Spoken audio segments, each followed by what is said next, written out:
These are notes for arc length, chapter 7.4. We're going to be talking about a formula that will allow us to find the length of a curved shape. So imagine this, if you were to straighten this out and then find the distance between those two endpoints, that would be the arc length. Now, we don't have a formula per se that allows us to find the distance between two points where the path is curved. So we're actually going to be adapting something that we already know. We're going to be adapting using the distance formula. However, the restriction with the distance formula is that the path between the two endpoints is a straight line. Here, the path between two endpoints, let's say here and here, is a curved line. But we're actually going to be able to use this. We just have to adapt and make some adjustments. So let's think about this curved shape here. Imagine we were able to take this curved shape and we're able to split them up into infinitely small segments. Okay.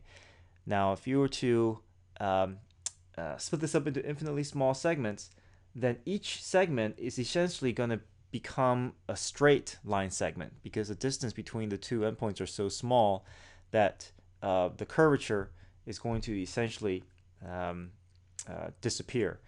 So that's the idea here, is that if we split this up into infinitely small segments, then if we add up all these infinitely small line segments together, then if we total them up, we're going to come up with the distance of this curve because it's a sum of all the tiny little line segments.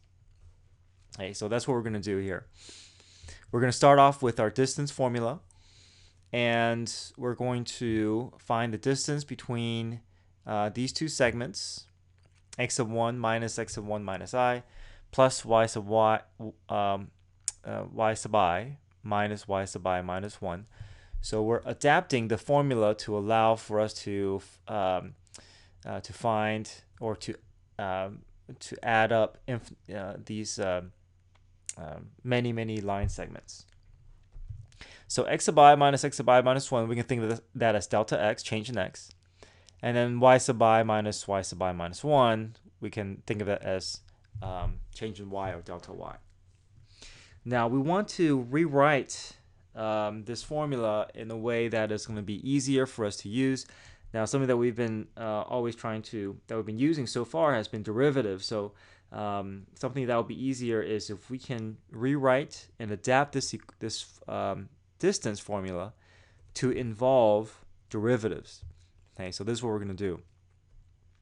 The delta y, we're going to rewrite that as delta y over delta x squared.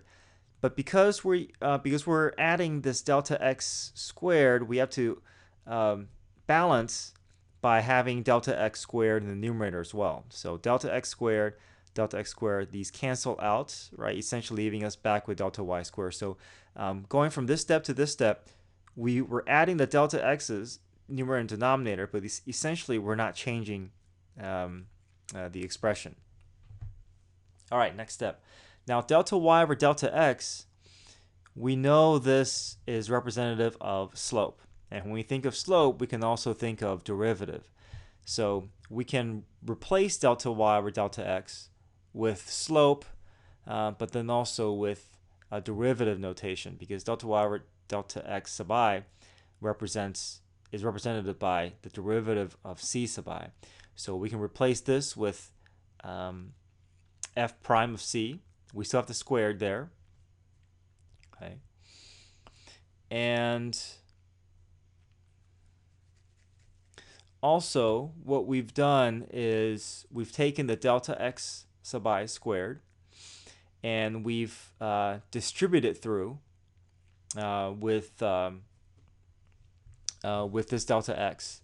So essentially this disappears, and that leaves us with 1. Okay, and when we have the 1 plus delta y over delta x, this becomes 1 plus f prime of c squared. Now the delta x was underneath the square root, but we're able to pull it out as just delta x. Essentially, we are factoring it out. Okay, so what we've done is we've taken the greatest common factor, which is going to be delta x squared, and then that leaves us with 1 plus delta y over delta x. And then once the delta x squared is out in its own in factored form, then delta x sub I squared underneath the square root, we can pull that out as delta x. So now we have our formula for arc length.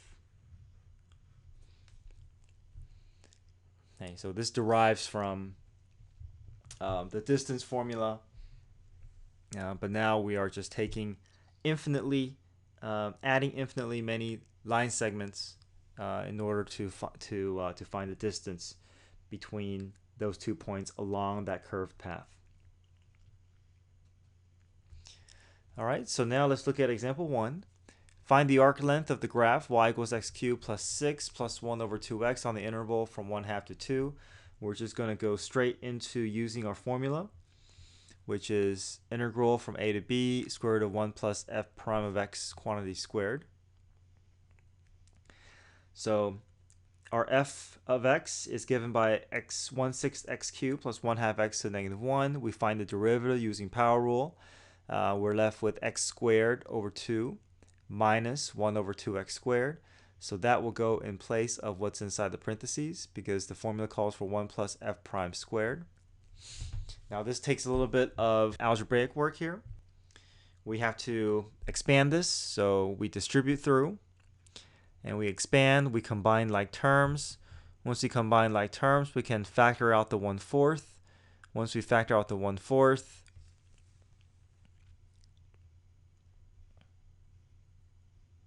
okay,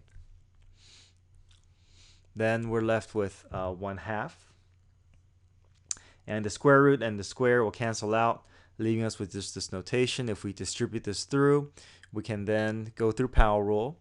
Once we bring the x squared up to the top as x to the negative 2, going through power rule, we evaluate the upper and lower bounds, and then we total the fractions together, and then we get s equals 33 over 6. Now s is the notation that you're going to see most often for arc length.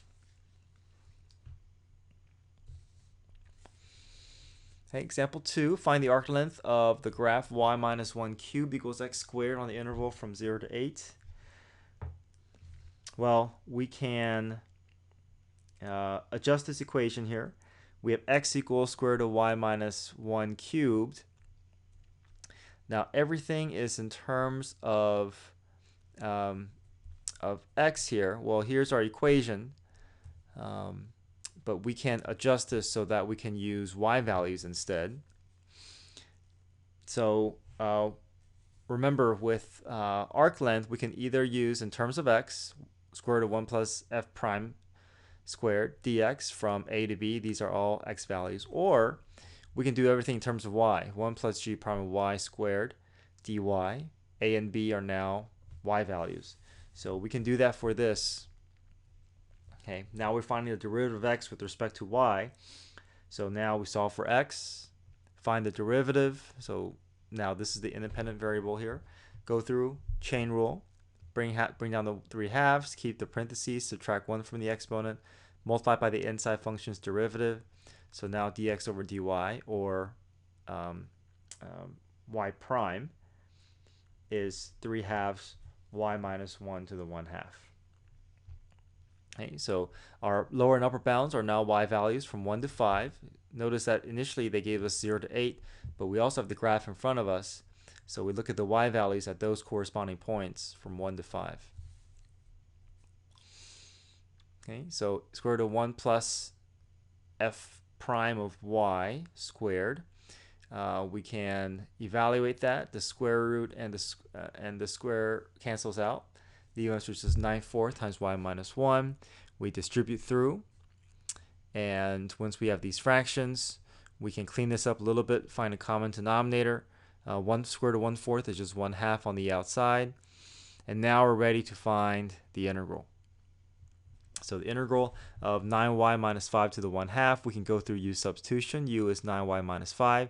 Du over dy is 9. dy is du over 9. So we have 1/2 u to the 1/2 times du over 9. We go through power rule. U to 3/2 over 3/2. Flip the denominator. Replace u back in terms of y. And then we can evaluate the upper and lower bounds. And this essentially, we can have to leave this as this expression. But if we have our calculator, this will give us a value of 9.073.